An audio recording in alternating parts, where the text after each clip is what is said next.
Hello दोस्तों, मैं मुकेश कुमार आपका इस चैनल पर स्वागत करता हूं। आज आप सबों की समकोण त्रिभुज का पार्ट 2 वीडियो चलेगा, लेकिन यह मेंसुरेशन का पार्ट 6 वीडियो है। इससे पहले वाला वीडियो में आपको समकोण त्रिभुज के बारे में फॉर्मूला, उस पर फॉर्मूला और समकोण त्रिभुज का गुणधर्म और उस पर पाइथागोरस का ट्रिपलेट्स और उस पर आधारित सारा ट्रिक और फॉर्मूला बताया हुआ है। आप जो भी न्यू व्यूअर अगर नहीं देखें उस पिछला वीडियो को देख लें, ताकि आपको आज के वीडियो समझने में किसी तरह की परेशानी नहीं हो।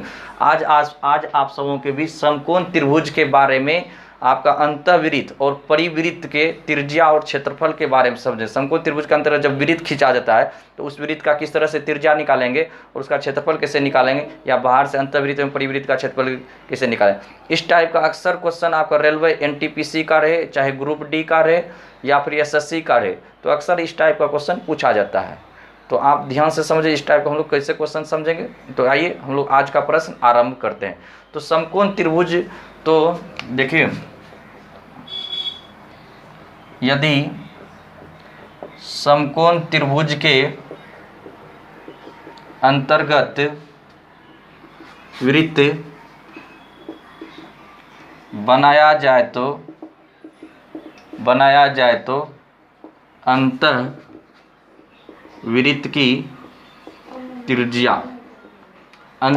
की त्रिज्या हम लोग कैसे ज्ञात करेंगे वह समझेंगे।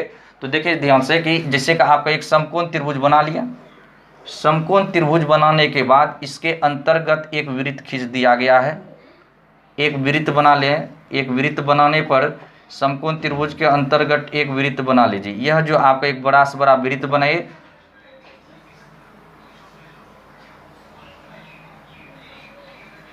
इस तरह से एक वृत्त बना ले। समकोण त्रिभुज के अंतर्गत एक वृत्त बनाया गया है, और जब समकोण त्रिभुज का अंतर्गत एक वृत्त अगर हम लोग बना देते हैं, जब वृत्त इसको बना देंगे, तब यहाँ पर देखिए क्वेश्चन में क्या करा है कि इसका कहेगा एक एबीसी एक समकोण त्रिभुज मान लीजिए। इसका कोण यहाँ पर क्या है, 90 डिग्री है, और एबीसी एक समकोण त्रिभुज है। इसका त्रिज्या कहेगा निकालने के लिए।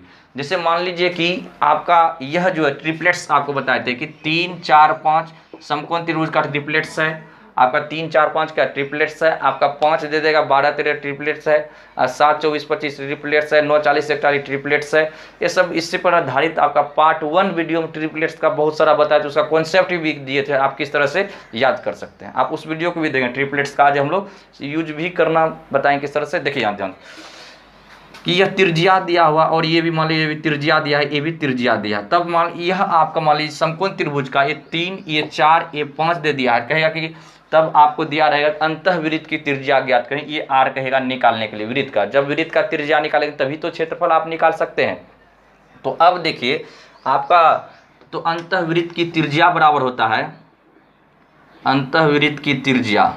तो आप डायरेक्ट निकाल सकते हैं कि इसका P plus B minus H बटे 2 कर दीजिए, तो आपका आंसर हो जाएगा। P plus B minus H कर देंगे तो इसका आंसर हो जाएगा बटे 2 कर देंगे। अब आपका मन में किसी किसी को प्रश्न आता होगा, ये हुआ तो कैसे हुआ। आइए हम लोग इसको पूरा डिटेल से एक बार समझा देते हैं, तो आपको उसके बाद याद करने के लिए आप लोग समझ जाइए किस तरह से याद करेंगे। इसके जगह पर 6 भी हो सकता है, 6 हो सकता है। इसके जगह 4 भी मान लीजिए, यहाँ पर 10 भी हो सकता है। तो आप लोग इस टाइप का क्वेश्चन हम लोग किस तरह से निकालेंगे, तो चलिए हम लोग पहले देखते हैं। सबसे पहले देखिए यहाँ पर कि अंतःवृत्त की त्रिज्या, तो अंतःवृत्त की त्रिज्या बराबर हो जाता है त्रिभुज का क्षेत्रफल। इस याद रखें, त्रिभुज का क्षेत्रफल बटा परिमाप होता है। त्रिभुज का क्षेत्रफल बटा क्या होता है, परिमाप। तो त्रिभुज का क्षेत्रफल हो गया, समकोण त्रिभुज का क्षेत्रफल 1/2 आधार गुना शीर्ष लंब हो गया। 1/2 आधार गुना लंब हो गया। लंब आपका परपेंडिकुलर। अब देखिए इसमें आप लोग समझेंगे, यह क्या होता है, आधार हो गया, यह क्या हो गया, लंब हो गया, और ये क्या हो गया, कर्ण हाइपोटेनस हो गया। तो आपका कर्ण हो गया, ये बेस हो गया, आधार हो गया, और ये क्या हो गया, परपेंडिकुलर लंब हो गया। समझोगे, लंब आधार कर्ण को आप लोग समझिए। कर्ण हो गया, आधार हो गया, और ये लंब हो गया परपेंडिकुलर। 1/2 आधार गुना लंब कर दिए। परिमाप, यहाँ पर परिमाप नहीं, इसका अर्ध परिमाप होगा, तो इसको हम लोग अर्ध परिमाप कहते हैं। अर्ध परिमाप, इसको एस से डिनोटेड। तो त्रिभुज का क्षेत्रफल बटा अर्ध परिमाप। तो अर्ध परिमाप बराबर क्या हो जाएगा इसका, त्रिभुज का। तो आपका यह समझेंगे, तो परिमाप होता है b plus P plus H बटा 2। इसका परिमाप हो गया, ये आधा 2 से भगा दे देंगे तो क्या हो जाएगा, अर्ध परिमाप होगा। समझोगे, तो s क्या होता है, अर्ध परिमाप। 2s परिमाप। तो आपका त्रिभुज का क्षेत्रफल बटा अर्ध परिमाप, तो अर्ध परिमाप सभी परिमाप क्या हो, सभी भुजा के योग बटा 2 कर देंगे अर्ध परिमाप। अब देखिए इसको आपका 2 कट गया, अब इसको BP बटा हो गया। अगर इसका देखिए, इसका अगर हम लोग हर का परिमेयकरण करेंगे, B + P + H दिया हुआ है, इसका हो जाएगा B + P - H हो जाएगा, B + P माइनस आपका हो जाएगा B + P माइनस क्या हो जाएगा, H हो जाएगा। अब इसको हम लोग देखते हैं, तो इस तरह से दिया हुआ है, BP दिया हुआ है, तो यहाँ पर आपका दिया BP हो गया, यहाँ पर B + P किए थे, B कीजिएगा, तो आपका हो गया B + P - H। अब बटा कर देंगे, यहाँ पर देखिए ये दोनों आपका, ये दोनों सेम है, यहाँ पर सेट कर देंगे, B + P आपका B + P कर देंगे, B हो गया प्लस P का होल स्क्वायर माइनस H² हो जाएगा। अब देखिए यहाँ पर BP हो गया, इसको B + P - H लिखेंगे, बट इसको हम लोग क्या लिख सकते हैं, A² + B² + 2AB लिखेंगे माइनस H² लिखेंगे। अब देखिए ध्यान से, तो समकोण त्रिभुज का क्या होता है गुण, आपको बताए हुए थे पिछले वीडियो में कि कर्ण स्क्वायर बराबर लंब स्क्वायर प्लस आधार स्क्वायर होता है। यानी कि समकोण त्रिभुज को कहेंगे जिनका दो भुजा के वर्ग का योग और बड़ी भुजा के बराबर होता है, यानी दो छोटी भुजा का वर्ग का योग बड़ी भुजा के वर्ग के बराबर होता है। तो आप इसको लिख सकते हैं, तो H² बराबर क्या होता है इसको, तो आपका P² + B² इसको लिख सकते हैं, इतना लिख सकते हैं। जब आप इसको लिखेंगे तो अब देखिए ध्यान से समझेंगे यहाँ पर कि आपका यह देखिए ये वाला, ये इस पोर्शन को आप लोग दें, B² + P² बराबर कितना, H²।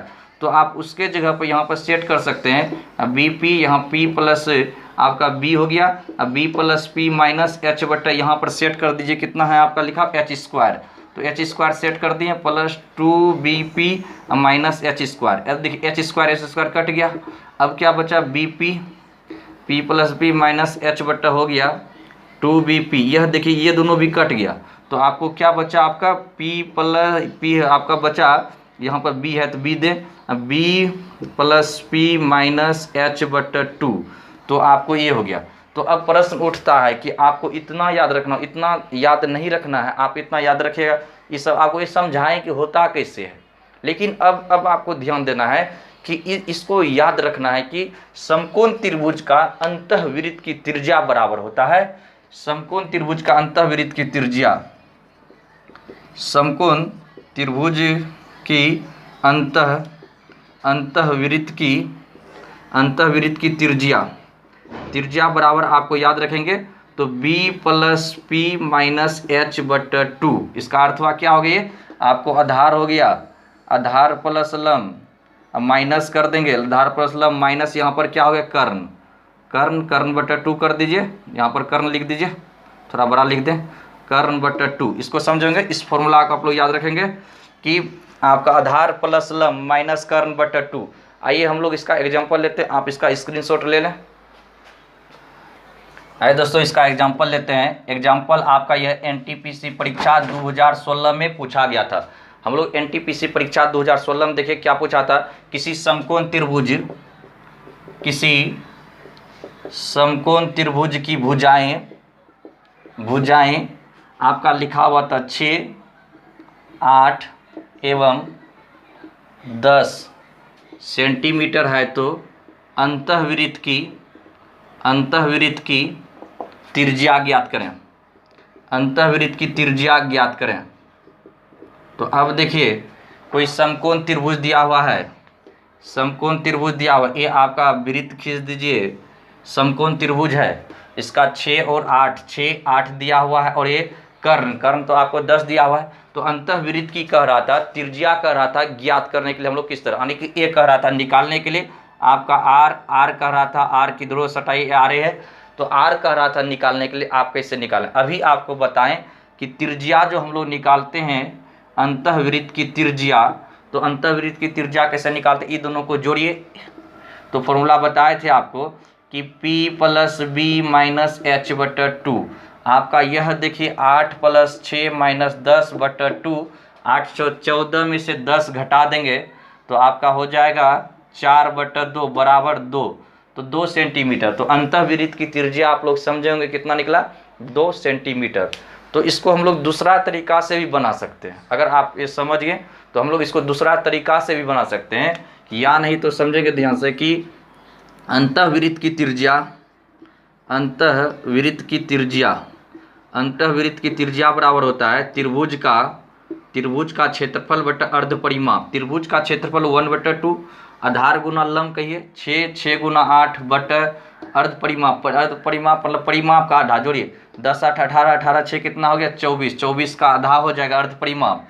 तो अब देखिए ये दोनों दो दो कट गया, 6 चौके 24, 4 से कटाइए 4 दूना 8, आपका 2 सेंटीमीटर निकल गया।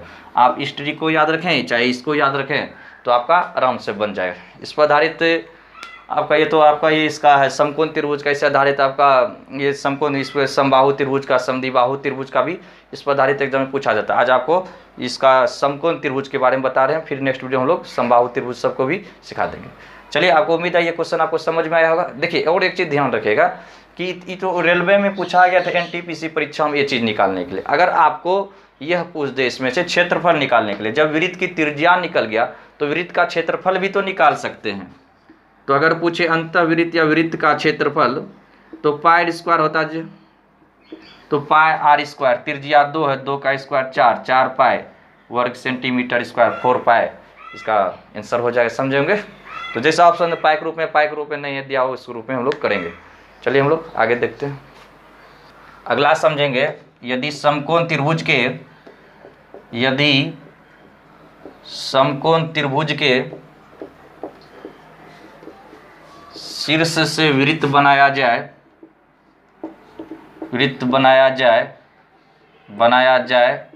तो आपका पूछेगा कि परिवृत्त की त्रिज्या ज्ञात करने के लिए आपको परिवृत्त की त्रिज्या, बाहरी त्रिज्या कर रहा है। कोई समकोण त्रिभुज है, आपका शीर्ष से एक समकोण त्रिभुज बना दीजिए, और समकोण त्रिभुज बनाने के बाद इस तरह से समकोण त्रिभुज बना दिए। समकोण त्रिभुज बना, ये 90 डिग्री है। समकोण त्रिभुज बनाने के बाद तब कह रहा है कि परिवृत्त की त्रिज्या कर रहा है, ज्ञात करने के लिए आपको यह केंद्र ले लीजिए, आपको आर कर रहा है। ध्यान देना है कि यदि समकोण त्रिभुज के बाहर से वृत्त बाहर से बनाया जाए, तीनों शीर्ष को टच करते हुए वृत्त बनाया जाए, तो आपका वृत्त का व्यास ही इसका समकोण त्रिभुज का आपका कर्ण होता है। तो समकोण त्रिभुज का कर्ण, आपका समकोण त्रिभुज का कर्ण ही वृत्त का व्यास होता है। जैसे आपका एबीसी एक समकोण त्रिभुज है, तो आपका यहाँ पर क्या हो गया, तो वृत्त का व्यास जो हुआ वही आपका कर्ण हुआ, किसका, समकोण त्रिभुज का, बराबर यहाँ पर क्या है, एसी है। इसको समझेंगे? तो तब यहाँ पर कह रहा है, तो बताएं कि अगर ये व्यास हो गया तो तब आपको कह रहा है त्रिज्या निकालने के लिए, इस आर को कह रहा था निकालने के लिए, तो अंतःवृत्त की त्रिज्या नहीं, ये अंतःवृत्त नहीं, बाहर से है, तो परिवृत्त की त्रिज्या बराबर आपका हो जाएगा r/2। तो आपको परिवृत्त की त्रिज्या अगर हम लोग इसको निकालते हैं, इस r को हम लोग निकालना चाहते हैं, तो r का आधा कर देंगे। ये जो आपको क्या हुआ, कर्ण ही हुआ, तो आपका r का आधा कर, इसका r का आधा नहीं, कर्ण का आधा कर दीजिए। कर्ण ने माने थे, इसका कर्ण था दिया हुआ, तो कर्ण का आधा। तो आप याद रखिए परिवृत्त की त्रिज्या बराबर क्या हो जाएगा, तो आपको कर्ण का आधा कर दीजिएगा, तो इसका आंसर हो जाएगा। समझोगे इस क्वेश्चन को?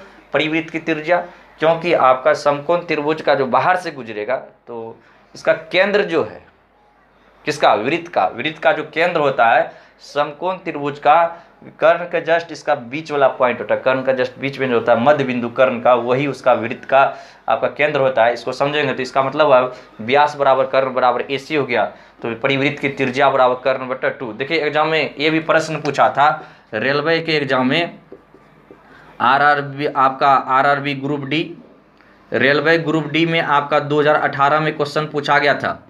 समझेंगे? यदि समकोण त्रिभुज की भुजाएं आपका 6 सेंटीमीटर, 8 सेंटीमीटर, 10 सेंटीमीटर हो तो परिवृत्त का क्षेत्रफल ज्ञात करें। आपको पूछ रहा था परिवृत्त का क्षेत्रफल ज्ञात करने के लिए। देखिए, यदि समकोण त्रिभुज की भुजाएं 6 सेंटीमीटर, 8 सेंटीमीटर, 10 सेंटीमीटर हो तो परिवृत्त का आपको कह रहा है कि क्षेत्रफल ज्ञात करने के लिए, समकोण त्रिभुज का दिया हुआ था 6, 8, 10, 6 है, 8 है, 10 है, दिया हुआ है, तो परिवृत्त का क्षेत्रफल, तो परिवृत्त का आपको सबसे पहले हम लोग त्रिज्या निकाल लेंगे। देखिए यहाँ से यहाँ तक तो यही तो त्रिज्या हुआ, यहाँ से तक, परिवृत्त का हम लोग अगर त्रिज्या निकालने तो अभी परिवृत्त की त्रिज्या हम लोग बताएं आपको कि कर्ण का आधा, इससे 8 और 6 से यहाँ कोई मतलब नहीं, परिवृत्त था तो कर्ण का आधा कर देंगे, तो कर्ण 10 है, 10 का आधा 2 कर देंगे 5, तो आपका 5 सेंटीमीटर हो गया। तो क्षेत्रफल अगर पूछेगा तो क्षेत्रफल पूछेगा तो क्या होता है, वृत्त का जो क्षेत्रफल होता है, वृत्त का क्षेत्रफल क्या होता है, पाई स्क्वायर, यही पूछ रहा है। वृत्त का क्षेत्रफल पूछ रहा था, परिवृत्त मतलब बाहर का वृत्त का क्षेत्रफल हो गया, तो समझिए परिवृत्त का क्षेत्रफल, तो परिवृत्त का क्षेत्रफल पूछ रहा था पाई स्क्वायर, तो 5 का स्क्वायर हो जाएगा यह, तो यहाँ पर स्क्वायर का यह पाई, तो 25 पाई इसका आंसर हो जाएगा, 25 पाई आपका, जिसमें दिया वर्ग सेंटीमीटर है तो वर्ग सेंटीमीटर दे दें, cm स्क्वायर इसका आंसर हो गया। इस क्वेश्चन को समझे होंगे आप लोग। आइए आगे। आइए दोस्तों अब रिमार्क कुछ पॉइंट लिख लें, आप समझेंगे। इसका एग्जाम में पूछा जाता है कि सबसे पहले अगर आपको इस टाइप का दिया रहे, कहेगा समकोण त्रिभुज दिया हुआ है, समकोण त्रिभुज में दे देगा कि समकोण त्रिभुज ABC ले लीजिए, ABC एक समकोण त्रिभुज दे दिया, और इसका आपका एक भुजा A, एक B और ये C दे दिया, आपको A दे दिया है, B दे दिया है और ये C कर रहा है, और इसका लंब जो यहाँ से जो इसको केंद्र से जो लंब डाला गया है, केंद्र से जो लंब डाला गया, तब कहता है इसका लंबाई इसका 1/p कह रहा था ज्ञात करने के लिए। तो आप 1/p इसको हम लोग किस तरह से निकालेंगे, 1/p नहीं 1/p स्क्वायर अगर आपको पूछेगा तो 1/p स्क्वायर किस तरह से निकालेंगे। तो देखिए यहाँ ध्यान से कि यह क्वेश्चन कह रहा था कि 1/p स्क्वायर निकालने के लिए, अभी आपको इससे पहले वाला वीडियो में बताए थे आपको कि अगर आपको ये निकालना हो लंब, यदि समकोण त्रिभुज में समकोण वाले बिंदु से कर्ण पर लंब खींचा जाए तो तब आपका यह हो जाता है। इसको ध्यान रखिएगा कि यह लंब बराबर आपका लिखाए थे, आपका क्या लिखाए थे, इसका आधार गुना लंब बट कर्ण, इस फॉर्मूला का आपको लिखाए थे। मतलब यह इसका ये जो है इसके p बराबर हो गया, यहाँ p बराबर आप समझिए, यहाँ पर जो है p तो ये है, तो p बराबर इतना, तो p बराबर कितना हो गया आपका, आधार यहाँ a है, b आपको कौन है, यहाँ पर आपका लंब b है, और इसका कर्ण कितना है, c है, c दिया हुआ था। तब इसका आपको पूछ रहा है क्या क्वेश्चन, 1/p स्क्वायर का वैल्यू आपको पूछ रहा है कैसे निकालेंगे। तो देखिएगा ध्यान से कि इसको हम लोग इसको जो 1/p इसको उलट सकते हैं, 1/p स्क्वायर उलट दें, p का उल्टा 1/p लिख सकते हैं, p का उल्टा क्या होगा 1/p होगा, इसका उल्टा c का उल्टा क्या होगा c a/b। अब हम लोग वर्ग अगर कर दें तो वर्ग कर देंगे क्या होगा 1/p स्क्वायर, इधरों वर्ग करेंगे तो आपका c square but a square b square, इस पर स्क्वायर हो जाएगा। जब आप इसको इतना कर दिए c स्क्वायर b स्क्वायर, अब देखिए समकोण त्रिभुज में क्या होता है कि कर्ण स्क्वायर बराबर लंब स्क्वायर प्लस क्या होता है आधार square, a square plus b square, कर्ण स्क्वायर बराबर लंब स्क्वायर प्लस आधार स्क्वायर कर दिए। अब देखिए c स्क्वायर बराबर इतना, यहाँ पर मान रख देंगे a square plus b square but a square b square. अब इसको हम लोग लिखेंगे 1/p स्क्वायर बराबर, इसको लिख सकते हैं a square but a square b square लिखेंगे, a स्क्वायर और b स्क्वायर जब लिख दिए, अब प्लस है प्लस का चिन्ह दे दें, b स्क्वायर बराबर a स्क्वायर b स्क्वायर। अब देखिए a स्क्वायर भी कट गया, b स्क्वायर कट गया, तो क्या बचा 1/p स्क्वायर बराबर 1/a square plus 1/b square. इधर ये लिखिए, इधर b लिख दीजिए, तो आपका आंसर हो गया। कभी कभी एग्जाम में डायरेक्ट ये फिगर वाला भी दे देता है, तो आपको जब हम ज्योमेट्री पढ़ाएंगे इस पर आधारित एग्जाम्पल भी देंगे। उम्मीद है ये क्वेश्चन आपको समझ में आया होगा किस तरह से हल किए। तो 1/p स्क्वायर बराबर 1/a square plus 1/b square इसका आंसर होगा। तो डायरेक्ट आप निकाल सकते हैं 1/p स्क्वायर का निकालने के लिए आपका a ले लीजिए, इसका a 1/p स्क्वायर पूछे तो a स्क्वायर का a 1/p स्क्वायर p का उल्टा है तो a का स्क्वायर का उल्टा, फिर आपका इसका b का स्क्वायर का उल्टा कर दीजिए, दोनों को स्क्वायर कर दे। उम्मीद है ये क्वेश्चन आप लोगों को समझ में आया होगा किस तरह से हुआ, तो आप इसका ध्यान रखिएगा। दोस्तों इस तरह से ये वीडियो आपका समकोण त्रिभुज के बारे में अंतःवृत्त और परिवृत्त का त्रिज्या और क्षेत्रफल का समझा दिए, और इसका एक पॉइंट इसको भी समझिए कैसे बनता है। उम्मीद है आपको ये वीडियो सारा समझ में आएगा। अगर आपको समझ में आ रहा है तो लाइक सब्सक्राइब शेयर करें और नेक्स्ट वीडियो जल्द ही अपलोड करें। तब तक के लिए सबों को धन्यवाद। जय हिंद, जय भारत।